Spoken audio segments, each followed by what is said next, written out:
Hello and welcome to the Rippling Pages podcast, where we craft and curate conversations with the world's most interesting writers to inspire your work. Now, what happens when the language you know can no longer carry your experience?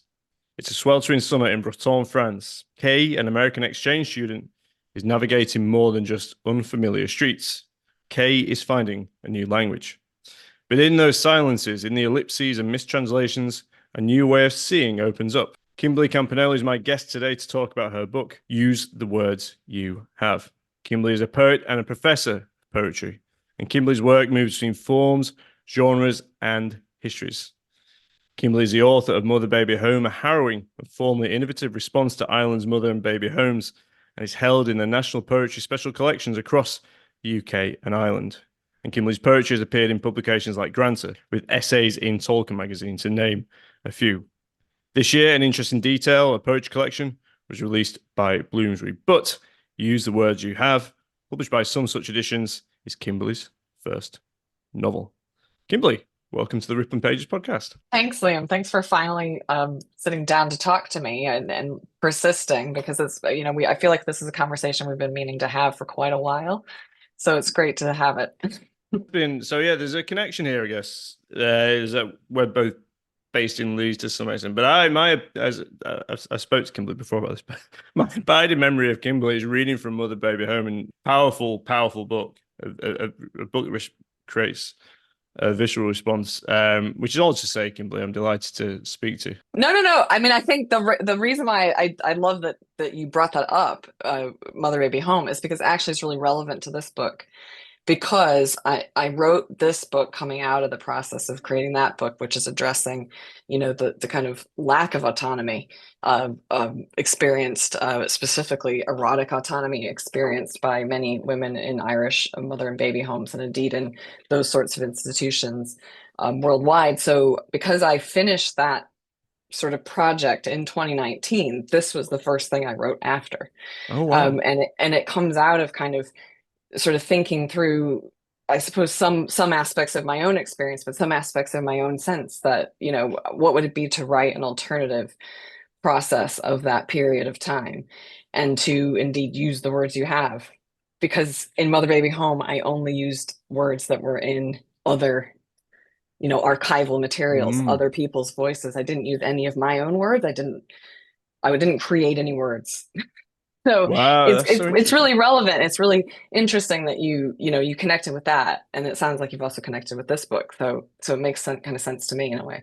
I mean, I guess it's my first image of you as a poet, and I know that and I've seen you perform your poetry, and because this is, Use the Words You Have, is what some might call a more conventional novel, and you can pick it up, you can take it home, you can put it in your bag, which you can't do with Motherbabyhome. Where does the idea of the novel then, and we'll talk about what Use the Words You Have is about, but where does the novel sit then within your oeuvre? I mean, I think one of the things that I was really inspired by, of course, the novel is written through the French language, and I had studied French in high school. I had lived abroad in Brittany in high school, and I also, studied French in college and spent a whole hours sort of reading all of Annie Ernaux, all of Marguerite Duras, all of Nathalie Sarraute, and all of the sort of French nouveau roman and autofiction.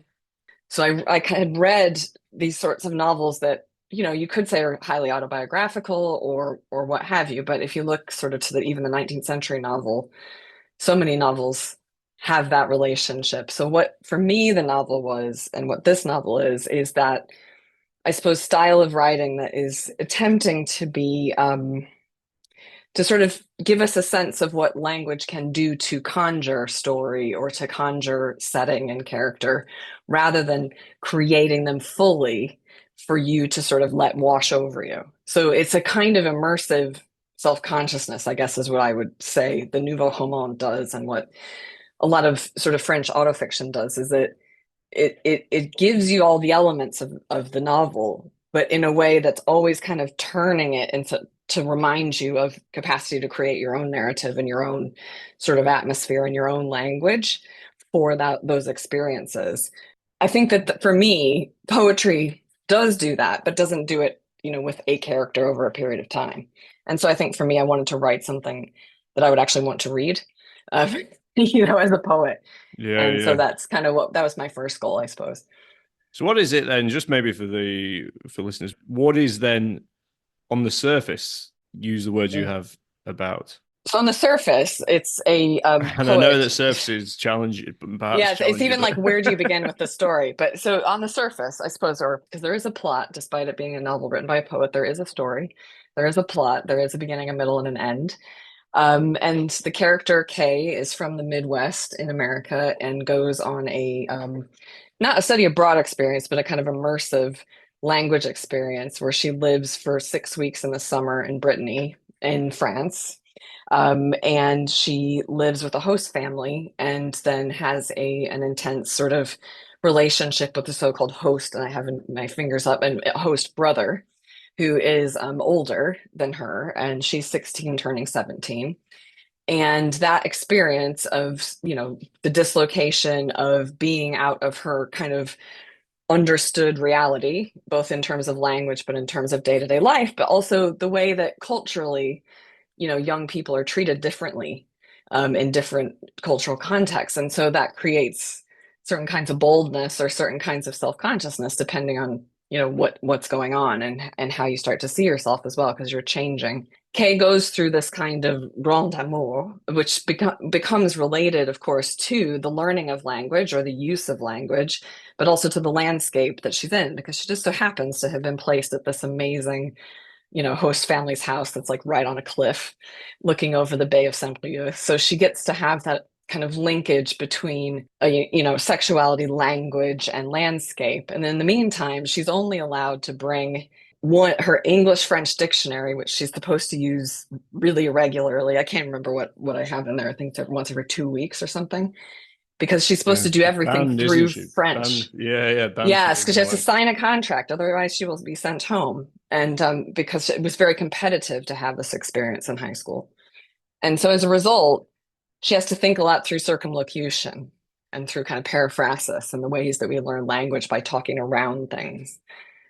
And is that experience then of coming of age through language, is that different? Is that all of our experiences, or is that specific to Kay and who and an artist? I mean, I think it's an interesting. Can I read you a little passage that does this? Because I By all think it means, would yeah, yeah, it would be please. really illustrative just to give a feel for. It's on page 9. So Kay's thinking about, she's had a kind of encounter or two with the host brother, and there are some rules, and so she talks about these and how she got there. Like when she was trying to explain her brother's minor crash last spring during a family mountain biking trip to the other students. Kay had needed something simple, the flat tire. But she didn't know tire and didn't know flat in that particular sense. So the wheels were going, then they were broken, but not broken. They were smashed, but not smashed. They were spread out. Not the wheels, the thing around the wheels with the air in it, soft and bouncy, and then suddenly tired and run over like that grass over there by the tree. See the grass? See how it is not standing up?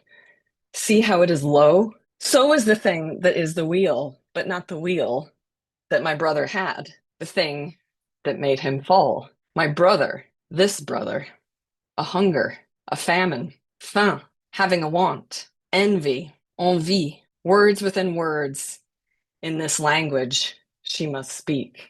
Thank you So I very much. suppose it kind of shows a bit of that sense of, how do you sound like you know what you're doing when you don't have the words, and you can't even tell a simple story because you don't have the word for flat tire. Interesting. So the idea of knowing then how is Kay getting banned? I guess how did you, and careful the words I use here, but translate that experience then into what is the effects that you're trying to create on the reader, which would be different to poetry in a novel. Yeah. I mean, I suppose it's the way that a novel can, I mean, it's difficult, isn't it? Because even as I was about to say, a novel can put people in different points of view, but of course poems do that as well. So poems ask you to say, I did this, I did that, or you, or whatever. And so this does this a lot. Um, and speaks sometimes to, a future Kay, speaks in first person to the past K, but also seems to be speaking to the lover in the book as well, or possibly the reader. And so I think it becomes that sense of the way that in telling any story, you're asking people to suspend their disbelief, but you're also asking them to participate in that kind of usage of words and usage of words to conjure. So when I think what you were saying about, what did you want the reader to experience, I think was how you said it. And I suppose is that kind of the building blocks of story, which is what a coming of age is. We all kind of think about that time in our life when we're coming into our own, or in this book, and Kay is reflecting on it all the time. Like, am I doing a good job at this? Like, does my coming of age look important enough to sort of hold my whole life? So I think it's that thing of trying to take the reader through that process, rather than simply putting Kay at arm's length and taking you through. It's kind of like you can be Kay for a little bit, looking for those words. And I guess who is Kay then? Because I know you've used his name before, but I don't want to sound like a really simple question. Is Kay you? But what does Kay represent in this novel then? And you've spoken about a very specific experience there. The brothers crashed last spring. Yeah. And it seems quite a specific memory, or was it the kind of play on the words tire and tie that led to that? I mean, I think it's an interesting question because, the question, as I was speaking to earlier about autofiction, like, what is autofiction? If we think about, Marcel Proust wrote a very long novel for 3,000 pages in which there's a character that's remarkably like Marcel Proust. Kafka writes novels in which there's characters called K. Dante writes many long epics in which someone called Dante Alighieri, who's remarkably like Dante Alighieri. So I think that there's a kind of long tradition of writers using bits of their life. And if I was to pick apart like which bits are real and unreal or really happened or didn't happen, I think that would be an impossible task because there's so many things that have happened in language, so of course I'm constructing Kay's experience of language, and in some ways my use of language is from my experience of it. So there's a relationship certainly there, but then you can't remember, I think sometimes when you're a writer, like what are the things that were so, and what were the things that felt like they were so because of the words you heard at the time. So that's where you start to realize that, so much of the way we talk about memory is often a way of framing it. And especially I think for a lot of people, it's like, we don't get to talk about memories in the way we might want to talk about them ourselves. And so they either get lost or they're told by others. And so I think it's that thing of, yes, of course, there's loads of things that are relevant to my life and that come from my life. But then there's also things that, as Kay is experiencing in her life, she's thinking about people reading her life. Now, whether that's the writing of her life or it's just the life itself, people judge, people think about how other people live, and their trajectories. But what is that then? On some level, I believe this experience, Kay's experience, and in that instance that you just narrated, it's a great example of Kay being very unknowing. Yeah, exactly. And you seem to be hinting here toward there's a dilemma, perhaps for you as a writer or within literature and fiction, of the experience asks a lot of either the reader or the writer in being in a state of knowing. You reach the end, and Kay, the sort of present day Kay, or the present day Kays, begin to revisit this period, and you become aware that that's part of how this story is being told, is by the revisiting of that period of time at a particular moment in time now. And that's something that Marguerite Duras does a lot. She rewrites the lover. So it begins as l'amant, the lover, and then later it becomes the North China lover, l'amant de la Chine du Nord, in part because a film is made about the lover that she doesn't like, and in part because the actual lover in her life, upon which all this is based, dies. Apparently, right? This is what's said. So I think there's also that sense of when you're sort of more upfront about saying this is related to life, or there is this character called Kay, then it demands that people think about, what does it mean to revisit an experience? What does it mean to rework an experience? And I'm not saying it's a memoir. It's definitely not a memoir. It's not a work of nonfiction. And I think that there's a line in it where I talk about it being a poem. So a lot of the book takes bits of 19th century French poetry, which is what Kay is reading, and uses that to patch together things to say. So people don't have to know that, but it's part of what gives it its both poetic but slightly strange quality. Is, what if all you have is one English French dictionary you can't use regularly, and then the complete works of Arthur Rimbaud, and you have to try to make sense of that, so there's my like duct tape There we go. copy. So you have to kind of make yourself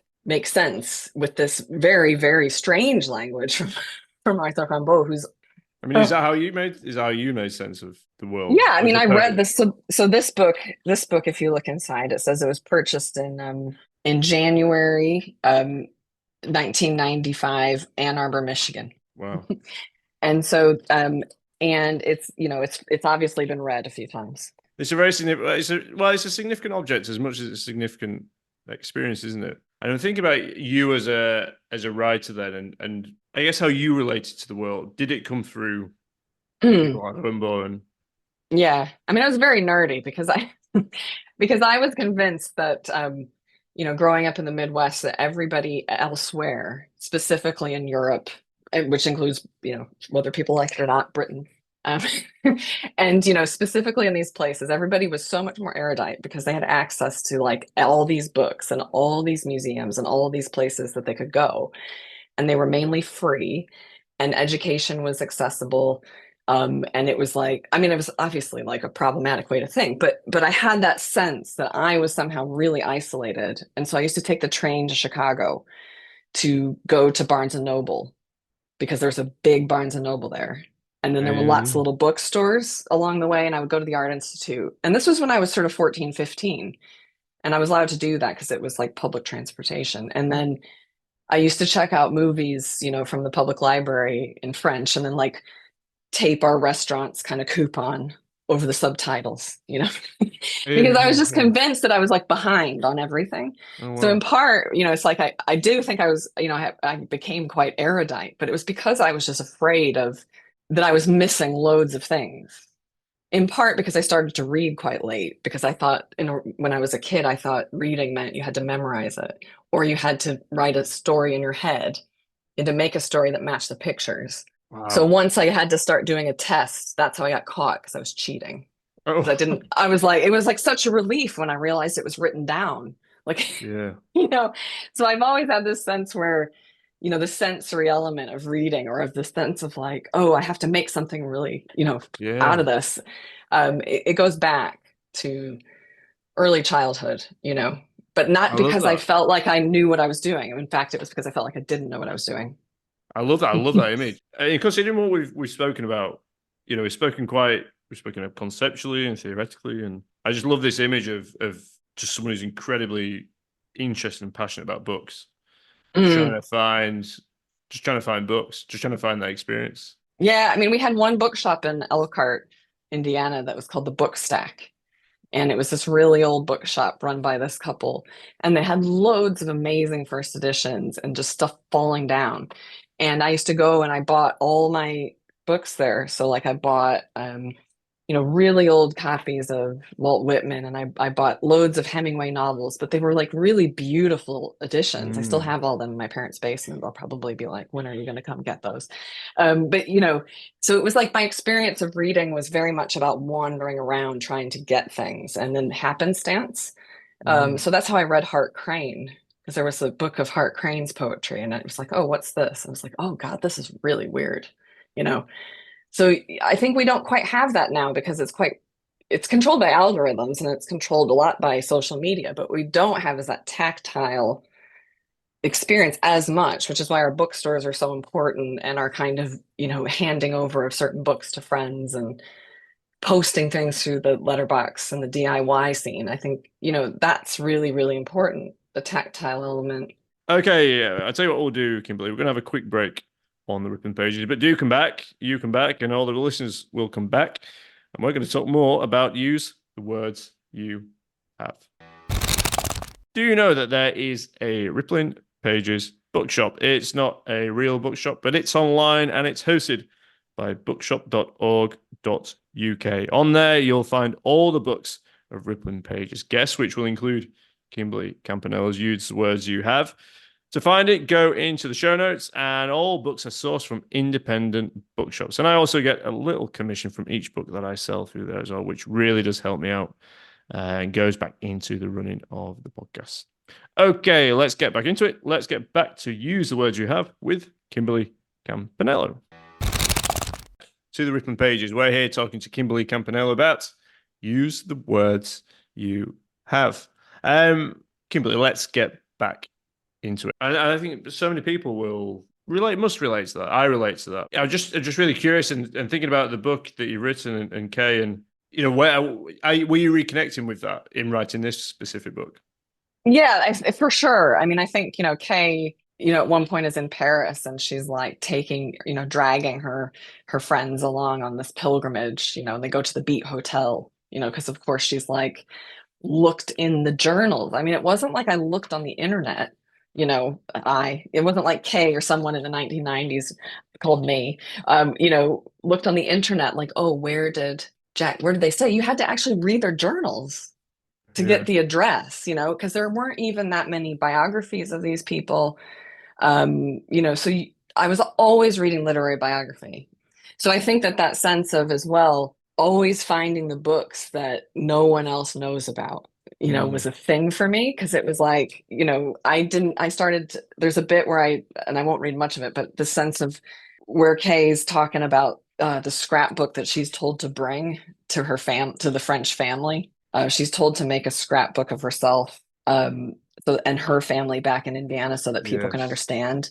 And so she's really self-conscious about that. So she's attended the scene begins with her attending a Breton music class. So when it says the scrapbook has photos of Kay's Indiana family, house and dog, and information about her parents' occupations and what she likes to study and do in her spare time. Look for the lines, the sharpness of it. She had wanted to leave America off the page entirely, which is it says a lot of things about that passage, but about what you're saying about Indiana and America and American literature. But I just love this. It's an accumulation of a consciousness, and it talks a lot about just these defenses we sort of create within ourselves about when we are just going to meet other. And I don't want to say the word, it's not innocence. It's just someone trying their best to come across in a positive way, or someone that's trying to engage in the culture. And that's why I find this really interesting, because it's a novel that you have written about some, dark themes. Motherbabyhome is incredibly harrowing on a level. But this is a novel that is, on some points, just somebody really trying their best to get by in the world and engage with a different culture in a really positive and fulfilling way. Yeah, I mean, I think it's that sense of you can feel her sort of saying, listen, I know some things. I had to make a dumb scrapbook as if I'm like 12. But here I've made a really thoughtful sort of I've won one with a point. But, good luck trying to figure out what that is. And of course, when it encounters Breton culture, it's then not at all what she thought, it was going to happen. And so she can't everything's more complex. And of course, Kay's realizing that things are far more complex, even as she's already sensed they are by reading. There's evidence for it now that you mainly get when you do step out, as you're saying, like step out of your usual and try. And then you find you get more complexity back. You don't get less, and I think that's the challenge of learning languages, living other places, which obviously Kay is doing from quite a privileged position. But obviously that's happening all the time, all over the world, and people making even minor efforts often meet serious complexity, and not in the nicest of ways, the way Kay's experienced things in a quite nice way. So it kind of echoes all those things. And I suppose is a kind of idealized way of presenting that. But I think that's okay, because, language can be fun. It doesn't just have to be destructive. And so I think that's part of what I was thinking when I was, as you say, hearkening back to those days when you're like in a bookshop and you're like, whoa, like this is all me, because in a way your books are around you to adorn you, to define you. And there are lots of images in your work of language as can rupture things and break things apart. The language always seems to be this thing that breaks things apart, creates sometimes a kind of chaos. Here it's something that is constructing. It's a much more coherent process. Not all the time. There are some lines that don't allude to that, but it's Kay trying to cohere a narrative of the world, bring it together, as we just heard there, even if it is the scraps and the things, but she's trying to pull all these scraps together into one thing, one book, I guess. Yeah, and it won't be perfect. I mean, I think that was the thing that Bruce Omar Yates really picked up in his review in the London Magazine, where he talks about how a lot of it feels as though, because he's grown up in France and so he can hear some of the translated English. So a lot of it feels like a kind of wonky translation into English from French, because these experiences have happened in French. And it's that thing of, when you learn a language, it's all meant, you're supposed to be correct. But ultimately, he's talking about how what you get with Kay is this sense of, well, it's about, as you say, bringing the scraps together, however incorrect they are. Because if you wait till you're correct, you will never learn language. You'll never learn it. And if you continue to try to be perfect, then that becomes your personality. And I think in that language, so because everybody's slightly different in different languages. And so if your personality is, I'm always correct, I must be correct, which is what Kay has to let go, is a bit what I was describing, like Indiana. I don't have to let this go, actually, because, oh, wait, Indiana is the Italian-American background. And maybe that's not quite so far away from the kind of ritual way of thinking that I'm actually going for, even if there are ways in which it diverges. So, yeah, and it's something we do from kids, isn't it? Something we do as kids is that we try and piece together this experience that is ultimately being shattered by being, isn't it? And by being, and I don't, maybe childlike is a cliche, but it is this real sense of Kay. Sometimes I had this image of Kay being really quite young, and then sometimes being quite old, and that's because you're trying to create different selves, I guess. But sometimes that scrapbook is a really lovely image, because it is, like you said, she's just been trying to be a 12-year-old putting a scrapbook together, or is Kay, there's something more serious about this. It's a kind of literary sort of manifesto. Yeah. And I think, she kind of has that. There's some discussion about photographs of Arthur Rimbaud, and because he stops writing at sort of 21, and then he goes off and sells weapons and is responsible for a hell of a lot of terrible things in Africa. So, and in the Middle East. So, you kind of think, well, which one do you want to see? And so you're always wondering about not only the life you're making, but the way how it will play out. And I think that sense of which Kay are we looking at when is something that you do get in Duras as well.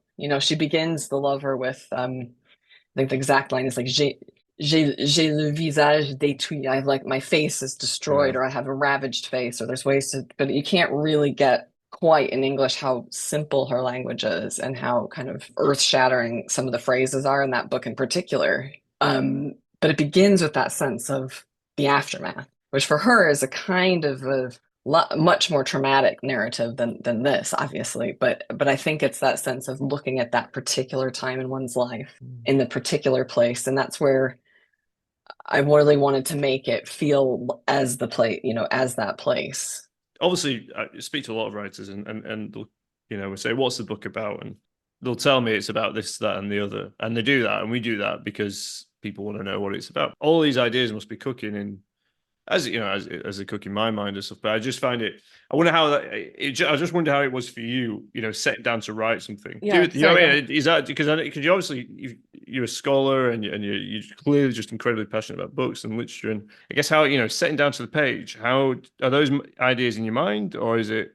I mean, this is where my notebook comes in. Okay. This is where my special notebook comes in, because it's my notebook, which I didn't use a notebook for a really long time, because I was doing Motherbabyhome, which didn't require a notebook because it was very physically working with the archival material. But I'd been given this notebook, which is a Duffy's Bookbinders 5 Lamps notebook, which is an amazing place in Dublin, by a friend years ago. And I just started making boxes in it in August 2018. And that was when I did little boxes that looked like this. It's just like a box with some words, 2 words in it. The words are music festival, camping. Okay. And then the next box, les mensonges dans le livre de Rimbaud, the lies in the book of in Rimbaud's book. And then the next one says L'arrivée, the rival narrow streets versus la course, versus like a race. Le Mans 24, the car race. So that's pretty much the first, some of the early scenes of the book. And that just continues. So there's like these boxes that are just like there. So that was August 2018, and that goes for a while. That goes for a few pages, or at least. And then I start making notes about point of view. First person, third person, I say a sparse, legendary, quote, legendary style, whether in first or third, not feverish or calculating. And then suggestive, symbolic, latent. So that's the kind of note. They're just very small notes. Then I have more, and including Brittany, words in Breton, like mon pote, which comes in, which means my friend, which is then taken into French. And then a rushed discussion of dawn, of aube. So some of it's in English and some of it's in French. So that just continues for several pages. And then that stops. And then it's like there's nothing for a while. And then suddenly I have like a lot of things written down. And that's when I wrote the whole book, was in 2019, was between sort of June 2019 and August 2019. So it's these lines. I mean, is this how you'd start a poem? Or was this is a novel? This is going to be a novel. I think it was going to be a novel. Yeah, no, I knew it was going to be a novel because I also write in the front, like where I'm using the notebook and when. Okay. So it says, that's how I know this. August 2018, start of Saint-Brieuc, because it was called Saint-Brieuc then, in Winlock Terrace, which is where I used to live in New York. And then it's like Jan to Feb 2019, some notes towards some poetry collaborations, and then nothing until June 2019, Saint-Brieuc. And then it tells you everywhere I wrote that over those couple of months. Okay. And so that's when I get the first draft. And so for me, this is like the actual sort of key of the whole book.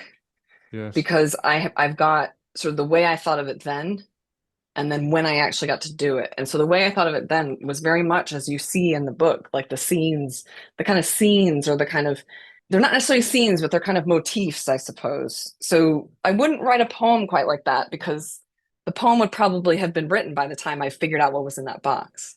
But it is that boxy, which seems to translate a little bit to the way the pages are.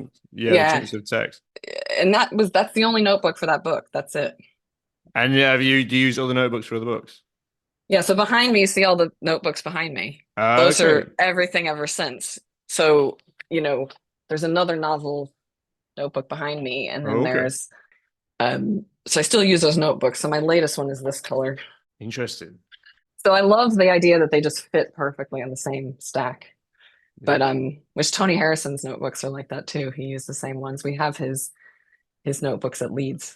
Kimberly, I think this is quite a nice spot to bring our interview to a conversation to a close. It has been. I know you've got you're working on a translation of Dante. Yeah, so it's a versioning of Dante that is really pulling out from, I think, my own subjectivity. I shall admit that it's my subjectivity, but trying to rework Dante's, sort of a long time since. It's been a long time since that was written, and yet some of the concerns are the same. So it's been a real pleasure to work through that whilst looking at this book again. Well, you'll never be accused of an easy task. No, but it's also fun. I think it's, in a way, I've got the placeholder text, right? I've got the thing, the structure. So, and reading, reading Kay again, use the words you have as we've been editing it, Susan and I, it's been like, aha, we can do this. So it's that thing of sometimes you write things so that you can do them.